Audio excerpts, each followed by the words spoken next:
Let me take you on a journey through my last year as a magician, backpacker, and electrical engineer. As an electrical engineer and professional magician, I will try to give you an insight into both fields and show you how much they actually have in common.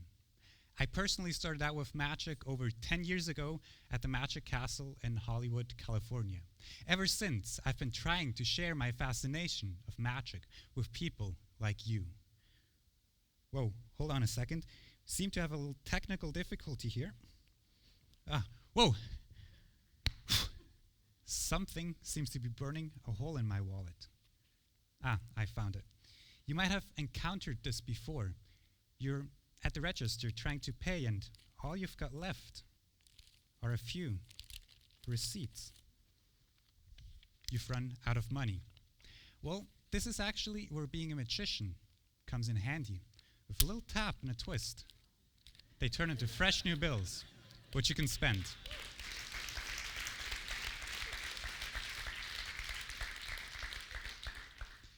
Now you can spend the bills and get back more receipts, and the vicious cycle begins. What is it that makes magic so appealing to us? From the great illusionists to the magicians of today, they both seem to accomplish the seemingly impossible with ease. Let me take you on a trip. Imagine for a moment that real magic is possible. With a spell, almost anything works. Hard to imagine, isn't it?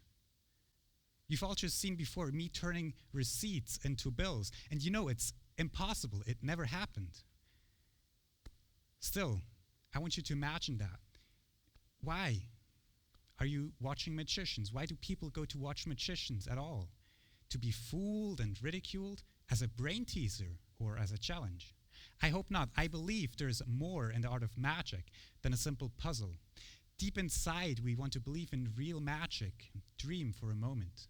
Or how authors, storytellers, and magicians call it, the suspension of disbelief. The suspension of disbelief is a phrase coined by Samuel Taylor Coleridge in 1817. The audience silently disregards the fact that what they are seeing cannot be true and accepts it as real. They accept that magic is possible, if only for just a few moments. I like to compare that to the many encounters we might have had as children, looking at the world we could not yet fully understand, dreaming and marveling. Looking at this world without worries, the magic of being free like a child without worries. Not all children, though, have the opportunity to grow up in a sheltered home. Yet they still have that inner creativity, that imagination that lets them dream and embrace magic as real. I realized this during my last year when I was traveling the world. Together with my girlfriend, Alexandra, we started out in India, went via Southeast Asia to South America. Traveling for 10 months straight doesn't let you pack quite so much, so from the regular show that uses a complete truck, only a handful of things actually made it into our backpacks. Pack small, play big, and use lots of impromptu items like coins, rubber bands, or paper clips for magic. In an orphanage in the south of India, in Bangalore, I had the opportunity to spend an afternoon with the children. It was incredible to see them marvel and dream, and their extreme attention. They kept their eyes focused on me for 45 minutes straight. They with ease suspended their disbelief and escaped their sometimes troubled world. I'll never forget the sparkle and the smile in her eyes when I taught one of the girls 2 effects at the end of the afternoon. Sweetie was her name. She was an extremely fast learner and incredible at magic. Now, as I've said before, children, they're a wonderful audience. They know exactly how to suspend their disbelief. Yet, at the same time, they're also brutally honest and will give you immediate feedback. For some children, though, the concept of magic is not impressive at all. Why, you might ask? Well, for some children, magic is real. They still believe in magic and magicians and Santa Claus. This doesn't mean that magic does not amaze them. Quite to the contrary. They can be one of the most amazing and entertaining audiences for any magician at all. Let me take you on a trip a bit further for our next country. We traveled a bit further on from Vietnam. In a small town in the middle of Vietnam, we then met a tailor, and I got the idea to magically suit up. You can probably imagine a magician's suit does need quite a few special pockets. So we started getting together and thinking about it. With the language barrier and time working against us, we went through 7 fittings to get to over 20 pockets in the right place. Now the tailor, he had the smile on his face telling me he knew it all. He clearly didn't believe the magician thing and thought, I must have been selling crack. To clear things up, we visited the factory and I was able to prove and save my reputation. With a spool of thread, I found at the factory. Everyone gathered around. All the extremely loud sewing machines suddenly went completely silent.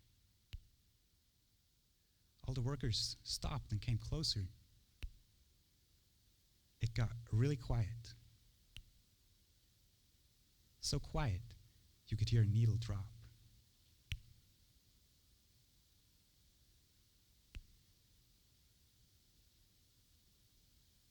With a little bit of magic, and if you believe it,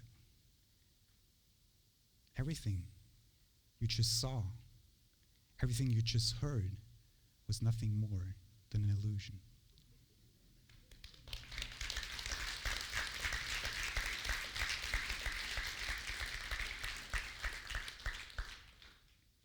I was able to convince the tailor and received my suit. Oh, too many secrets hidden in here.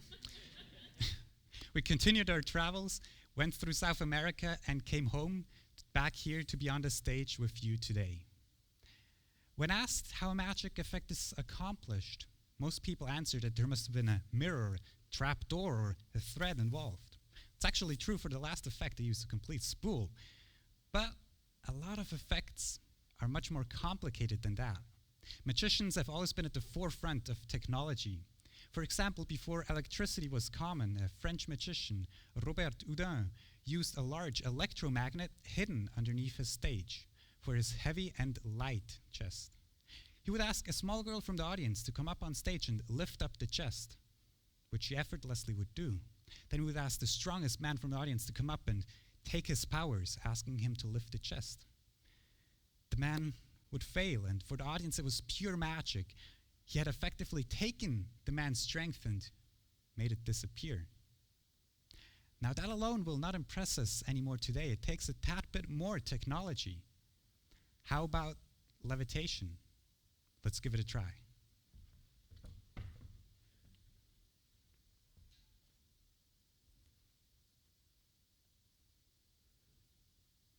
Is it magic, technology, or both?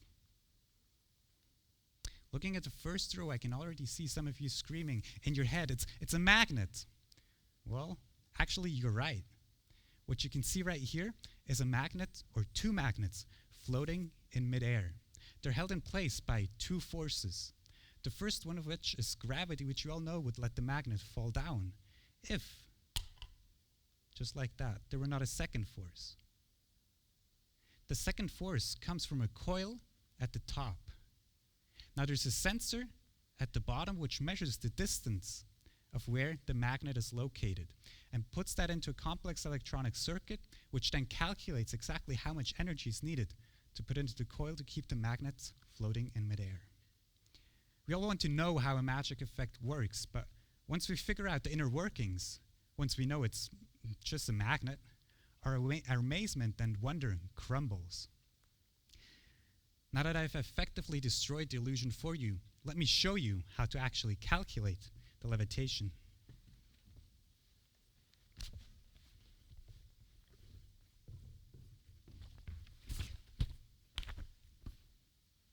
What we have at the center of it all is our magnet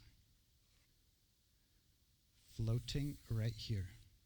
Now our first force, which I've mentioned before, is made up of its mass and gravity, the acceleration. Our second force depends on the position, x, and the current, I, which we put into the coil, basically the power. Now, the important thing is not our two forces or the math behind it, that we have to keep the position x at the same level, at the reference level, but the magnet. Let me show you what I actually mean. Focus on the magnet for me, will you?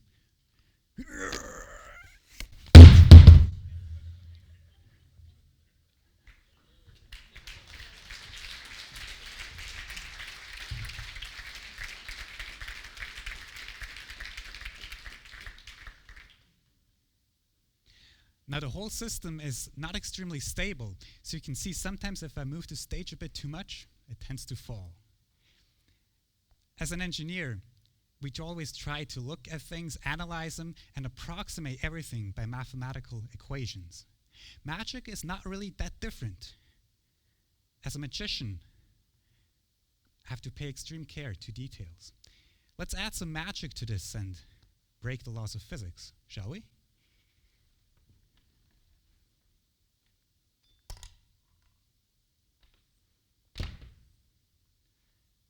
The magician has to pay care to the details, while at the same time making sure not to lose sight of the overall effect.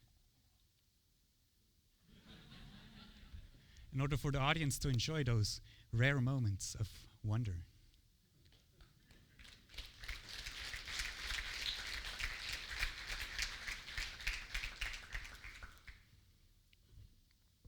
What is it that makes magic so appealing? What can we learn from magic? What can magic teach us? I personally learned a lot about people through magic.